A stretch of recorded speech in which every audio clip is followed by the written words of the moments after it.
Fortunately, we can normally do these post hoc tests by using StatCrunch. Your calculator can't do the post hoc test. Your calculator can do the ANOVA test, but it cannot do the post hoc test. StatCrunch can. It works a little bit differently from what we've done by hand, but StatCrunch can conduct these hypothesis tests. But what StatCrunch does is it uses a confidence interval approach. I provided instructions here on how you can use StatCrunch to conduct Tukey's test. But again, Tukey's test on StatCrunch uses a confidence interval approach rather than using the classical approach that I showed you by hand. So example, repeat the previous example by using StatCrunch to conduct Tukey's test using a 95% confidence. Determine how the pairwise means differ. So if we go into StatCrunch, now what I'm showing you here in StatCrunch is just the original data that we have. So I have the lean meats, I have the mixed meats, and I have the higher fat meats data in StatCrunch. So the way that we do the post hoc test in StatCrunch is the same as when we did the ANOVA test originally. We just have to select the option to do Tukey's test while we're at it. So if I go to Stat and ANOVA, one way, again, this is the same place where we went to do the original ANOVA test. I select the columns that have the data that I'm comparing. And before we just selected compute and it did the ANOVA test and it gave us the ANOVA table. But I'm going to select this option right here, compute Tukey HSD, and my level of confidence is going to be 95%, which is equivalent to the family-wise error rate of 0.05. So I'm going to just say compute. Now this gives us the same information we got when we did the original ANOVA test. So I've got my ANOVA table here, which is how I knew I was rejecting that all the means are equal. But when I select that Tukey option, in addition to getting this, I also get these values here. So this is Tukey's HSD results using a 95% level. So what I want to show you is what's happening here. What we really have here is a confidence interval. So if you take a look right here, this says lean meats subtracted from mixed meats. So what that means is if I take the mean of mixed meats and if I subtract the mean of lean meats, then the difference is 103.775, which is what we calculated by hand. But if we put a confidence interval around that, the lower limit of the confidence interval is 56.073, and the upper limit of the confidence interval is 151.477, if I round to 3 places.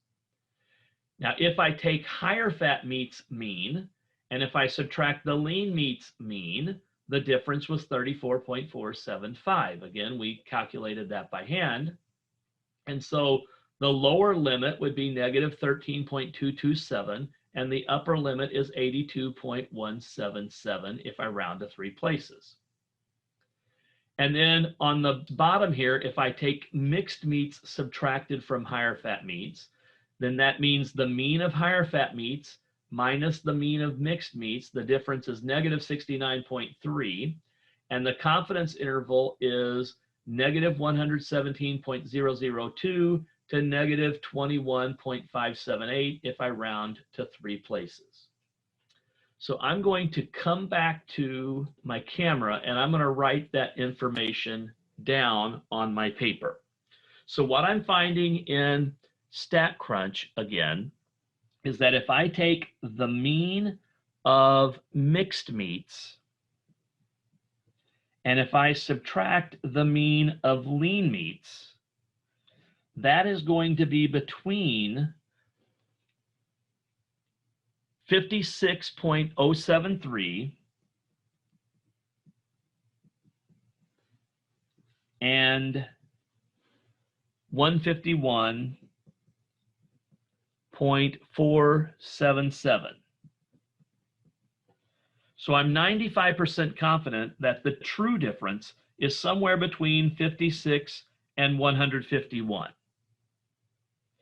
Likewise, if I take the mean of high-fat meats, so the mean of high-fat meats, and if I subtract the mean of lean meats, I'm 95% confident that that is between negative 13.227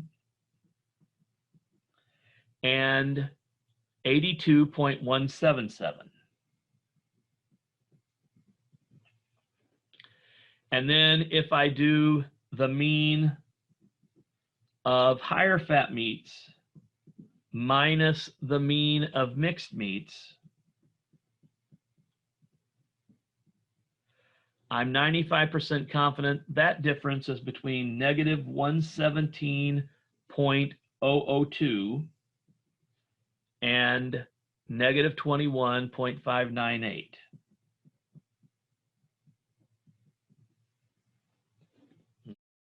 So again, StatCrunch is giving me these confidence intervals. So how do I use the confidence intervals to conclude whether or not the means are equal? Well, notice something.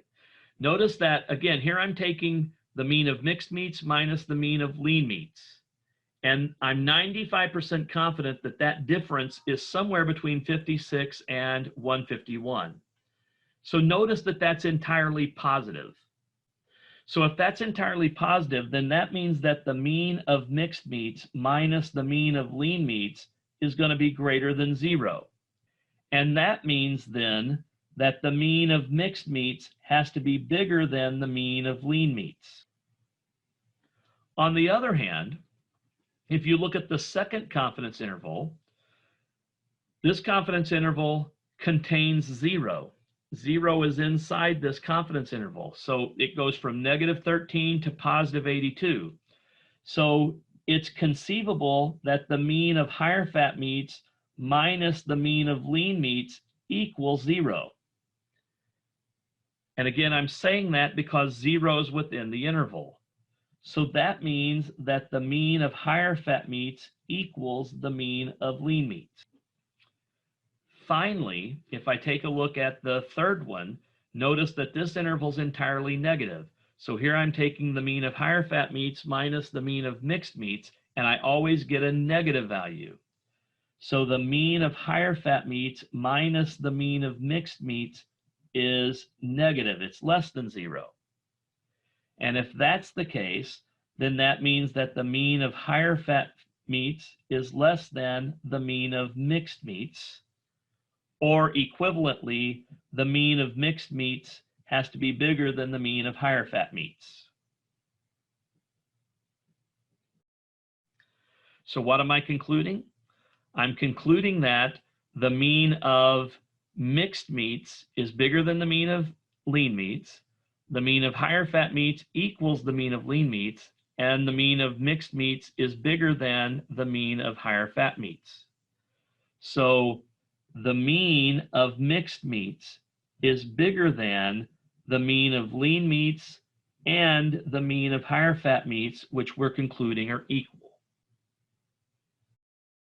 So the nice thing about the confidence interval approach is not only do we conclude that they're not equal, we're concluding that if we look at each pair, the mean of the mixed meats is actually bigger than the mean of lean meats, and the mean of mixed meats is actually bigger than the mean of higher fat meats. And if you'll remember, if I come back to StatCrunch, in the previous section, we actually constructed a box plot of these data. And here is the box plot that shows the differences. So if you look here, we do have the higher fat meats and we have the lean meats, and those do overlap quite a bit, which kind of supports that their means are equal. And if you look, we have the mixed meats, which is over here to the right, which supports that its mean is bigger than the means of the other two. So our box plot goes in line with our conclusion. Now, the last thing that we have is just a caution. Sometimes the results of Tukey's tests are ambiguous. For example, suppose the null hypothesis mu1 equals mu2 equals mu3 equals mu4 is rejected, and the results of Tukey's test indicate the following. So we have mu1, mu2, mu3, and notice we have an underline underneath those three, and then we have mu3, mu4 with an underline beneath those. Well, first of all, let me address that notation. So that's a notation that's sometimes used. So like, for example, when we did this problem by hand, we concluded that the mean of lean meats equaled the mean of higher fat meats, but that did not equal the mean of mixed meats. We might indicate that by using the underlines as was done there. So I might say mu sub L, mu sub H, and mu sub M. Now, just to point it out, I put these in the order of which one was smallest, middle, and biggest by their sample means. Now, we concluded that the mean of lean meats equals the mean of higher fat meats, so we put an underline beneath those two to indicate they're equal. The fact that mixed meats does not equal them, we would put an underline under it by itself with a gap. So this is indicating that the mean of lean meats equals the mean of higher fat meats, and the mean of mixed meats would be different. Now, if I have more than 3 means, for example, and again, I just want to point out this notation. So if I have like mu1, mu2, mu3, mu4, for example, if I have mu1, mu2, mu3 underlined like this, and then mu4 underlined, that would indicate that mu1 and mu2 and mu3 are all equal, but mu4 is different. Or if I had something like this, mu1, mu2, mu3, mu4, if I have mu1 and mu2 underlined, and then I have mu3 and mu4 underlined, that would indicate that mu1 and mu2 are equal, that mu3 and mu4 are equal, but they don't equal each other. So essentially, we're putting an underline beneath what we conclude as equal. So if we have something like this, this underline right here would be indicating that mu1, mu2, and mu3 are equal. And this underline right here would be indicating that mu3 and mu4 are equal. Well, if you think about that logically, it doesn't make sense. If mu3 and mu4 are equal, and if mu2 and mu3 are equal, then it would make sense then that mu2 and mu4 should be equal. But that doesn't happen. So sometimes we get ambiguous results. That's the point. So in this example, it appears that populations 1, 2, and 3 have a population mean that's different from that of populations 3 and 4, but 3 and 4 are indicated to be equal. And so again, there's ambiguity there, and that can happen. What do we do about it? Well, really, there's not much we can do about it. About the best we could do is maybe take larger samples and see if we saw more of a distinction based on larger samples instead of smaller samples that we have. But sometimes things are just ambiguous.